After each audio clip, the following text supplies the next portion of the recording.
I'm going to sculpt the armature for my Simba mask. It's going to be a Julie Taymor Broadway inspired mask. And to do that, I've got my mannequin head. She was kind of a skinny mannequin head, so I puffed her out a little bit. I just cut some foam and taped it all around to make her head 22 inches in circumference, which is kind of an average standard head size. Tape that all off, and then I put plastic over it so it's ready for sculpting.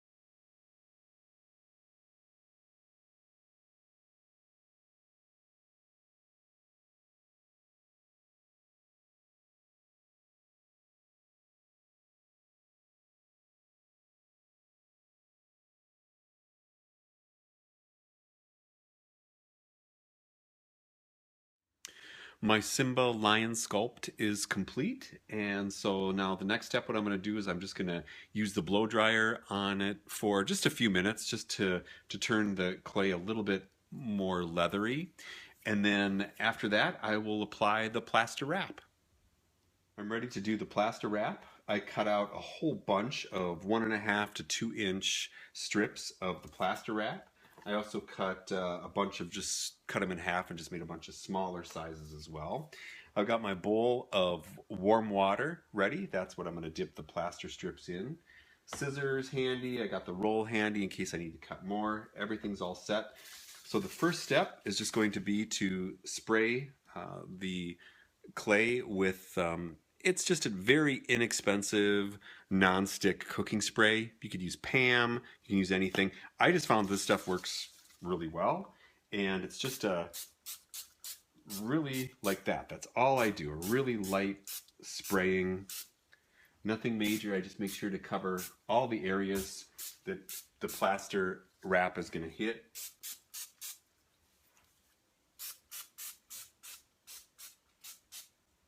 And that's it, ready to do plaster wrap.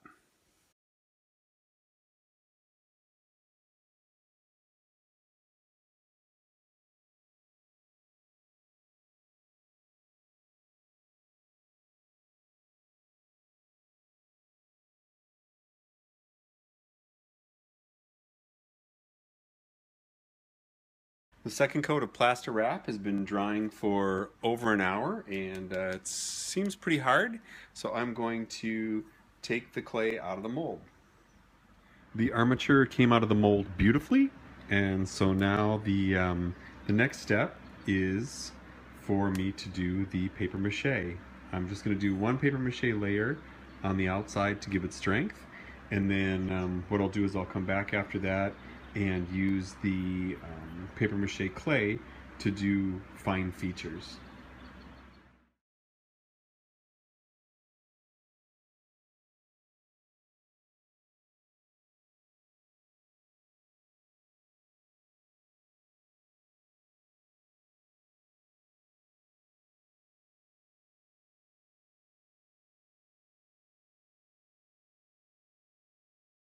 The paper mache layer is now done and dry, and I just did a very light sanding over it just to smooth it out a little bit.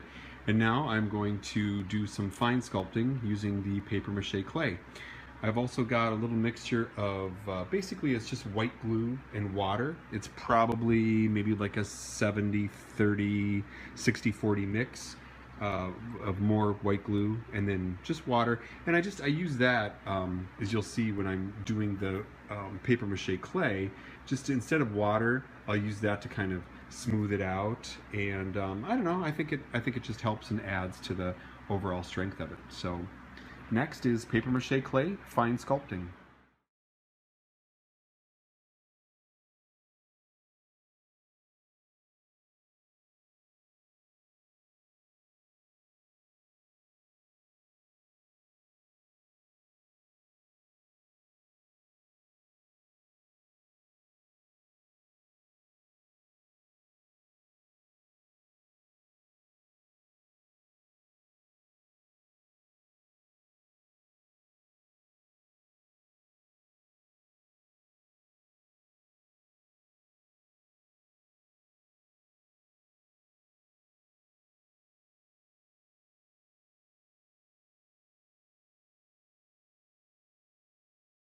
My fine sculpting is done, and so now I'm going to start with a coat of tinted gesso.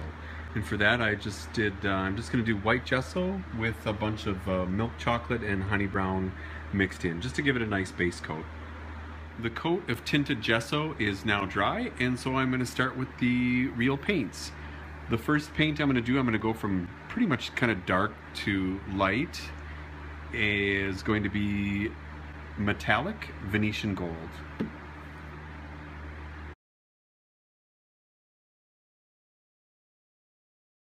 The Venetian gold is dry. Next color is going to be a little bit darker pure gold, and we'll do some bronze and brown around the ears.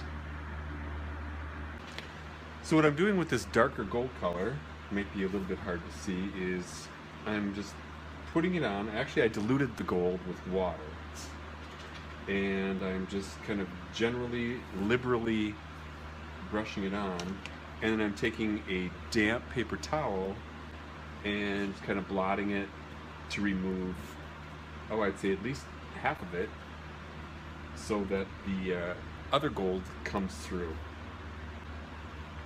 For the next color mixture, I'm going to do some pure bronze metallic and some honey brown, which is just a plain paint. And so to compensate for the plain honey brown, I'll mix in some paralyzing agent to make sure that that shimmers as well. The main accent painting is pretty much done now, and so next is to do his eyes and then his muzzle. The painting for the adult Simba Mask is pretty much complete. I think he matches really well the Simba Cub mask. This is him as a child, and then when he grows up. So I think those two go really well together. So now my next step, I'm just going to apply the clear coat varnish to him, and then I'm going to do his mane and really deck him out. With the lion mask paint complete, now I'm putting on the mane, and what I'm using for that is a leather belt that I found, that I cut, and then I just sewed on. I measured it really well, and then I sewed on ends to keep it from coming apart. And how I'm applying this is I'm using both a hot glue gun and goop. So basically what I'm doing is I'm putting half of a section with hot glue just to hold it in place, and the other half with the goop. And the goop is what's going to keep it on permanently, while the hot glue is just sort of keeping it on there for the next 24 hours while the goop dries. So I'm going to put this belt all the way around, and then I will attach the special raffia sort of feathers, if you will, I don't know what else to call them, that I made. So I finished doing the leather belt all around. Hopefully you can see it. And it's holding really well. And the next step now is to put on the raffia mane. I want to show you what I'm doing to create a special lion's mane for the outside of my lion mask. I was greatly inspired by Julie Taymor's masks that she did for the Lion King Broadway, and she actually used burnt peacock feathers to go around the outside of her mask. So what I did, I was inspired by that, and I wanted to do my special spin and take on it. So I found this necklace that I thought was made out of these plastic beads. But it turns out that these are actually nuts. They look like giant, I don't know, like macadamia nuts or something that have been hollowed out and then polished to an incredibly smooth finish. So this color, it almost looks like bone, but it's definitely organic. One cracked open, I saw the inside of it, and I'm like, oh, that's definitely a nut. So what I did though, the holes were pretty tiny because it was on a necklace. So I gently took my Dremel Moto tool and I just enlarged the holes on each end. And then I found these plastic beads at the store that were really cheap. And again, I took the Dremel Moto tool and I just enlarged the middle of the hole. So what I'm doing for this is I'm taking a small handful of raffia and grouping it together, and I'm just going to do this kind of quick for demonstration purposes for this video.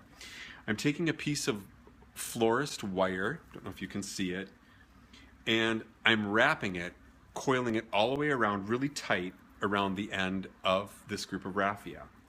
I'm leaving about 1 inch of the wire at the end to use as a needle. And so then what I'm doing first is I'm threading through one of the plastic beads. That's going to kind of go on top. And then on the bottom, I'm threading through one of these nuts. And this is the end result. I've already made a whole bunch of them. It looks like this at the end. Oh, and I just left, I just wound the wire at the end when I was done with it, make it kind of thick to make it kind of like a stopper. So I've got the nut on the end, I've got another bead, about a couple inches of the way up. And then what I'm going to do is I'm going to put these, I'm going to maybe epoxy them or, I don't know, glue them somehow all the way around the outside edge of my lion face, like this on my mask. So it's going to go all the way around the edge, and it's going to create a special lion's mane.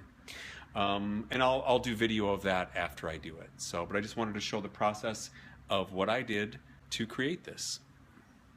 The Simba mask is now complete. I glued on all of the mane all the way around the head. And it's ready for a show.